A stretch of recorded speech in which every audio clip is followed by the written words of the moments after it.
Dear students, हम पढ़ रहे हैं कक्षा 9 हिंदी कृति का चौथा पाठ है माटी वाली। इसमें हम देख रहे हैं कि एक बूढ़ी औरत है जो रोज़ माटी अपने कंटर में भर के ले जाती है और शहर के घरों में अलग अलग घरों में दे करके आती है।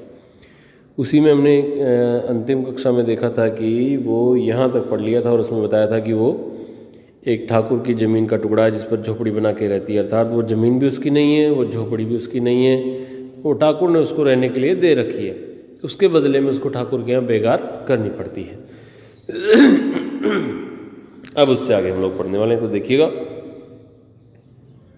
जैसा कि हम पहले पढ़ चुके हैं कि वो बूढ़ी औरत जो है अपने पति के बारे में ऐसा सोचती है कि आज मैं 3 रोटियां ले जाके उसके सामने रख दूंगी तो उसको इंतज़ार नहीं करना पड़ेगा और बोल दूंगी कि आज सब्जी नहीं, आज ऐसे ही खा लो। लेकिन अभी उसका विचार बदल गया। देखो वो क्या कह रही है।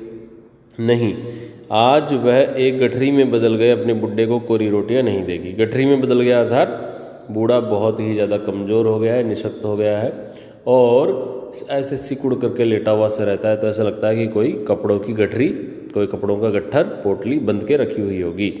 ऐसा उसके लिए विशेषण के रूप में प्रयोग में लिया गया है। तो आगे बढ़ते हैं।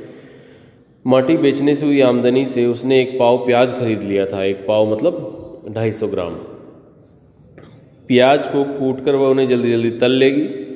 बूढ़े को पहले रोटियां दिखाएगी नहीं, सब्जी तैयार होते ही परोस देगी उसके सामने 2 रोटियां। अब वह 2 रोटियां भी नहीं खा सकता, एक ही रोटी खा पाएगा या हद से हद 1.5 मतलब 1 और आधी। अब उसे ज़्यादा नहीं पचता, बाकी बची 1.5 रोटियों से माटी वाली अपना काम चला लेगी। 1 रोटी तो उसके पेट में पहले ही जमा हो चुकी है, उसने चाय के साथ खा ली थी। मन में वह यह सब सोचती, हिसाब लगाती हुए अपने घर पहुंच गई। वो रास्ते में चलते चलते ये सब बातें सोच रही थी, अब वो अपनी झोपड़ी में पहुंच गई है। अब देखते हैं क्या होगा। उसके बुढ़े को अब रोटी की कोई जरूरत नहीं रह गई थी। भाई ऐसा क्या हुआ, आप देखिए, आपको पता लगेगा। बड़ी दुखद घटना है। माटी वाली के पाँव की आहट सुनकर हमेशा की तरह आज वह चौंका नहीं, आज वह एकदम से चौंक नहीं गया। उसने अपनी नज़रें उसकी ओर नहीं घुमाई। घबराई हुई माटी वाली ने उसे छूकर देखा। उसको लगा कि भाई रोज़ तो मेरे आते ही तुरंत हिलने लगता था, मेरी तरफ देखने लगता था, आज क्या हुआ। तो उसने छू करके देखा, वह अपनी माटी को छोड़कर जा चुका था, अर्थात उसकी मृत्यु हो गई थी। टिहरी बांध पुनर्वास के साहब ने उससे पूछा कि वह रहती कहाँ है। अभी बूढ़ा तो मर गया है, उसने उसकी जो भी अंतिम क्रिया संस्कार जो भी करने थे वो कर दिए हैं। अब उसका इस शहर को छोड़ करके जाने का समय आ गया है, क्योंकि हम पहले पढ़ चुके हैं कि अब वहाँ पर बांध बनेगा, इसलिए उन सब लोगों को वो जगह छोड़ करके जानी पड़ेगी। तो जो बांध पुनर्वास का अधिकारी है वो उससे पूछ रहा है कि भाई कहाँ रहती है, तुम तहसील से अपने घर का प्रमाण पत्र ले आना। तो वो क्या कह रही है, मेरी ज़िंदगी तो इस शहर के तमाम घरों में माटी देते गुजर गई साहब। ज़िंदगी मतलब ज़िंदगी, तमाम घरों में माटी देते देते गुजर गई। तो माटी कहाँ से लाती हो? तो बोली कि माठा खाना से लाती हूँ माटी। तो फिर अधिकारी पूछता है कि वह माठा खाना चढ़ी है तेरे नाम? अगर है तो हम तेरा नाम लिख देते हैं। तो चढ़ी है तेरे नाम मतलब तेरे नाम पे चढ़ी हुई का तात्पर्य है कि क्या वो माठा खाने वाली ज़मीन तेरी खुद की है, तेरे नाम पर है? यदि है तो हम तेरा नाम लिख देते हैं। तो बोला कि माठा खाना तो मेरी रोजी है साहब। मेरी रोजी मतलब मेरा रोज़गार। बुढ़िया, हमें ज़मीन का कागज़ चाहिए, रोजी का नहीं। आगे देखते हैं क्या होगा। बांध बनने के बाद मैं क्या खाऊंगी साहब? वो बोलती है कि बांध बनेगा तो ये सब कुछ चला जाएगा, तो फिर मैं क्या खाऊंगी? तो अधिकारी बोला, इस बात का फैसला तो हम नहीं कर सकते, वह बात तो तुझे खुद ही तय करनी पड़ेगी कि तू क्या करेगी और क्या खाएगी। टिहरी बांध की 2 सुरंगों को बंद कर दिया गया है। शहर में पानी भरने लगा है। शहर में आपाधापी मची है। आपाधापी मतलब भाग दौड़, लोग इधर भाग रहे हैं उधर भाग रहे, जल्दी जल्दी अपना सामान समेट के वहाँ से जा रहे हैं।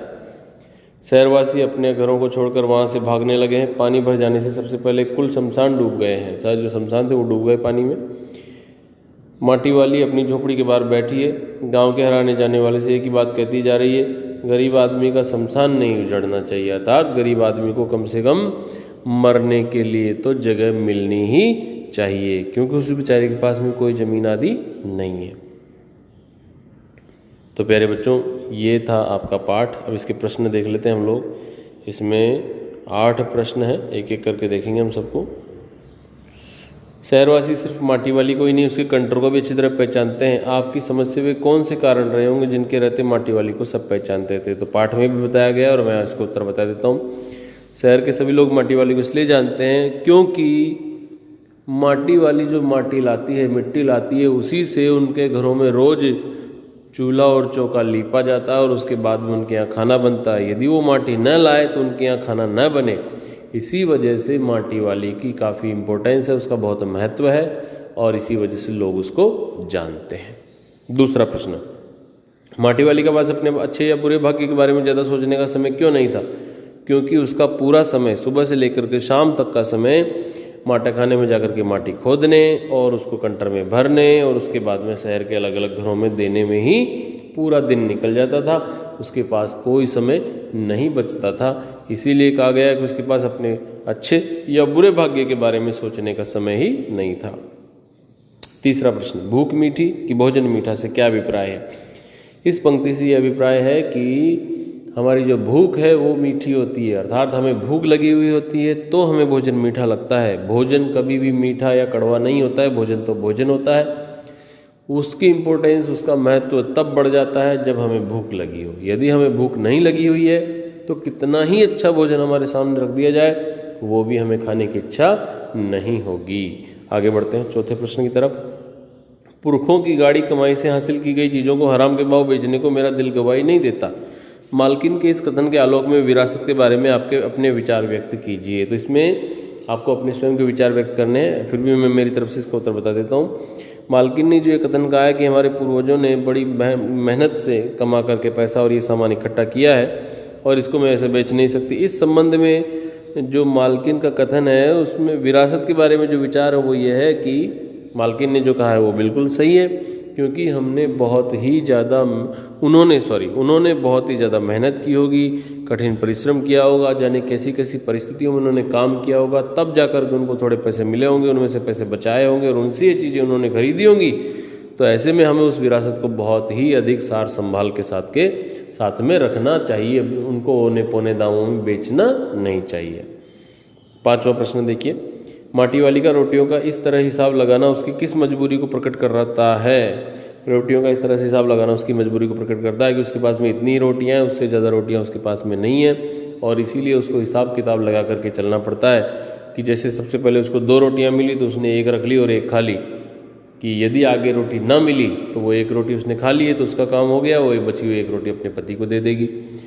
और यदि मान लो आगे और रोटियां मिलती हैं तो उसमें से भी वो फिर थोड़ी थोड़ी खा लेगी। तो इस प्रकार से उसका रोटियों का हिसाब लगाना जरूरी है, क्योंकि वो अकेली नहीं है, उसके साथ उसका पति भी है, उसको उसके बारे में भी सोचना पड़ता है। छठा प्रश्न, आज माटी वाली बुड्ढे को कोरी रोटियां नहीं देगी। इस कथन के आधार पर माटी वाली के हृदय के भावों को अपने शब्दों में लिखिए। माटी वाली का हृदय बहुत ही कोमल है, बहुत ही नाजुक है, वो अपने पति के प्रति बड़ा प्रेम भाव रखती है और इसीलिए वो सोचती है कि आज मैं मेरे बुड्ढे को कोरी रोटियां न दे करके उसके साथ में अच्छी प्याज की सब्जी भी दूंगी। इसीलिए वो 250 ग्राम यानी 1 पाव प्याज खरीद करके लाती है। सातवां प्रश्न, आप गरीब आदमी का शमशान नहीं उजड़ना चाहिए। इस कथन का आशय स्पष्ट कीजिए। इस कथन का आशय है कि गरीब आदमी के लिए रहने की एक निश्चित जगह तो होनी ही चाहिए ताकि वो वहाँ मरते दम तक रह सके। जैसा कि हमने पाठ में देखा कि सब लोग तो अपनी अपनी जगह छोड़ के जा रहे हैं, क्योंकि उनके नाम पर वहाँ कोई न कोई जगह थी, ज़मीन थी, घर था, ज़मीन जायदाद थी। उसके आधार पर उनको दूसरे स्थान पर जो है ज़मीन जायदाद मिल जाएगी, लेकिन उस बूढ़ी औरत के पास में अपनी खुद की कोई ज़मीन नहीं थी। ऐसे में वो वहाँ से चली भी जाएगी तो उसको दूसरे स्थान पर रहने के लिए कोई जगह या ज़मीन नहीं मिलेगी, यानी कि उसको मरने के लिए भी स्थान नहीं मिलेगा। और इसीलिए उसने कहा है कि गरीब आदमी का शमशान तो नहीं उजड़ना चाहिए। अगला प्रश्न की तरफ बढ़ते हैं। विस्थापन की समस्या पर एक अनुच्छेद लिखिए। यहाँ पर आपको एक छोटा सा निबंध लिखना है, लगभग 1 पेज का, जिसमें आपको बताना है कि विस्थापन की समस्या और उससे होने वाली क्या क्या नुकसान है, लोगों को किस किस तरह की समस्याओं का सामना करना पड़ता है, कैसी कैसी परिस्थितियाँ उनके जीवन में आ जाती हैं, वो कैसा महसूस करते हैं, उसके परिणाम क्या होते हैं, ये सब बातें आपको उस अनुच्छेद में लिखनी होंगी। तो प्यारे बच्चों, आज के लिए इतना ही है। Thank you.